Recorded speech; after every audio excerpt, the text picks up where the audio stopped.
वर्षा बिजुली सबनको बानी चिसो चिसो।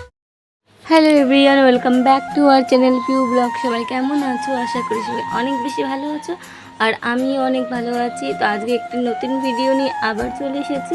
তো দেখতেই পাচ্ছ আমি একটা বিয়ে বাড়িতে এসেছি, আর এটা ছিল আমার বরের ফ্রেন্ডের বউ ভাত ছিল, তাই আমরা এসেছি। তো আমি দেখো এরকম করে সেজেছি, পুরোটা দেখাতে পারছি না। তো তোমরা সবাই কমেন্ট করে জানিও যে আমাকে কেমন লাগছে দেখতে। আমরা সবে ঢুকছি ভেতরের দিকে। তো আমি একটু বেশি সেজে ফেলেছি, আর আরোহীকে একটু নর্মাল সাজিয়ে দিয়েছি, কারণ গরম খুব আমি সহ্য করতে পারবো, কিন্তু ওর বাচ্চা তো ওর খুব কষ্ট হবে। আমার বর দেখো বউয়ের সাথে ছবি তুলছে, আর আমিও তুলেছি, কিন্তু সেটা তো কে ভিডিও তুলবে বলো, দেখাতে পারিনি। আমার বরেরটা আমিও দেখে দিয়েছি, আর বউয়ে দেখো বউয়ের তো ছবি তুলতে একদম কষ্ট হয়ে গেছে।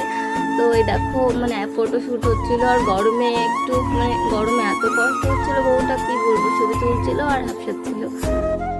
তবুও কষ্ট মষ্ট আজকের দিনে একটু কষ্ট হবেই, ছবি তোলা টোলা আছে।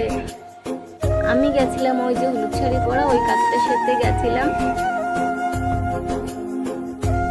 বউটা না খুব সুন্দর মিষ্টি হয়েছে, খুব সুন্দর হয়েছে বউটা।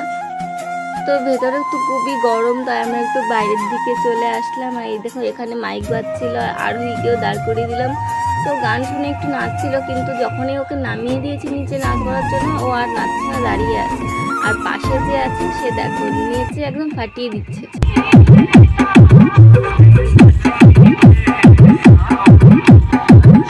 তো নাচার পর্ব তো কমপ্লিট হয়ে গেল, এখন হচ্ছে খাওয়া দাওয়া। তো খাওয়া দাওয়া সেরে আমরা এই যে বাড়ি চলে আসলাম। বেশিক্ষণ থাকিনি, কারণ বাচ্চা নিয়ে এই গরমেতে বেশিক্ষণ থাকাও যাবে না।